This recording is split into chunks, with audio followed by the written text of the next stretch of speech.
how to reflect points. So basically, reflection is a type of transformation, and it's basically when, here's a graph of y and x, and basically, reflection is like the process of a shape or just point moving across one or both of the axes. So, for instance, if you start your point here, you can rotate over the x-axis to go to there.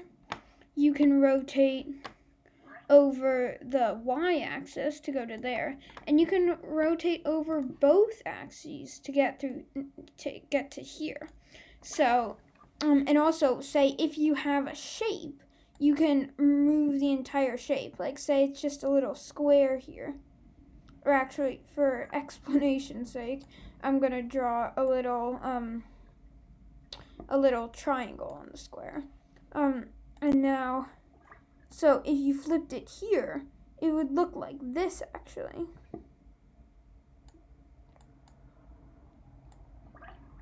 And if you flipped it over here, it would actually stay like this.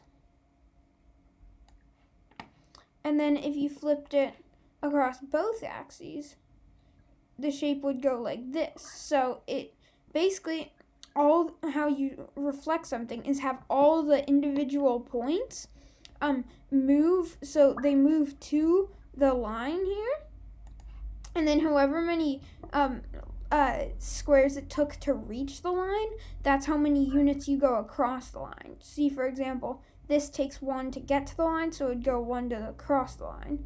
This probably takes 3 to get across the line, so it takes another 4 to get to its spot beyond the line.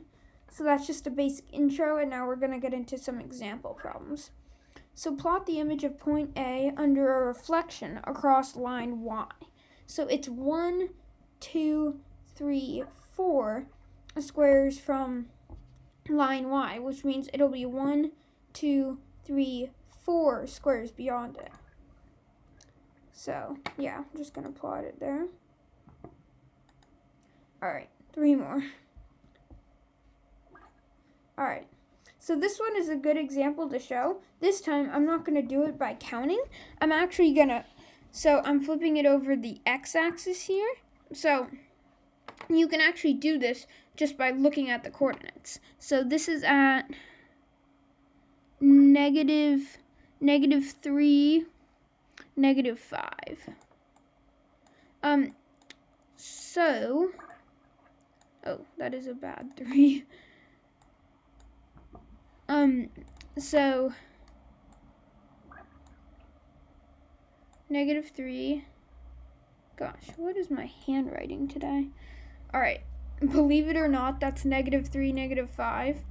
So basically, when you flip it over the x-axis, this one, obviously, it is, just gonna delete this, it moves, so we could count it and just go 1, 2, 3, 4, 5.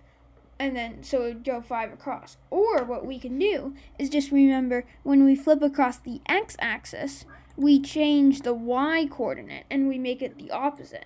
So we'd flip negative 5 to 5. So it would now be at negative 3, comma 5. And if it's right there. This software isn't really good at placing the dot on certain places.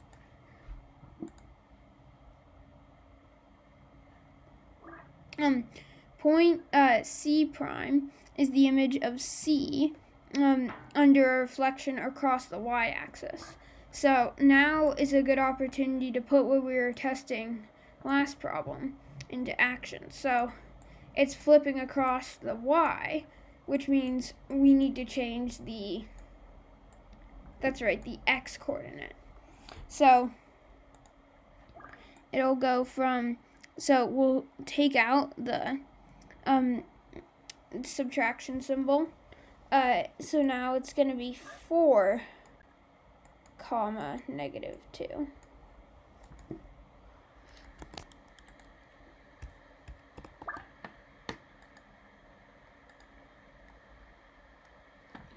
Alright, and last one. This one is just going to be testing the manual way again. So we'll just go 1, 2, 3, 4, 5, which means so that's the amount to reach the line. So we just go 1, 2, 3, 4, 5. And there you go. That's your new point. Call it D prime. So yeah, so thank you for watching. I hope this video has helped you. And good luck on your homework. Alright, thanks, bye.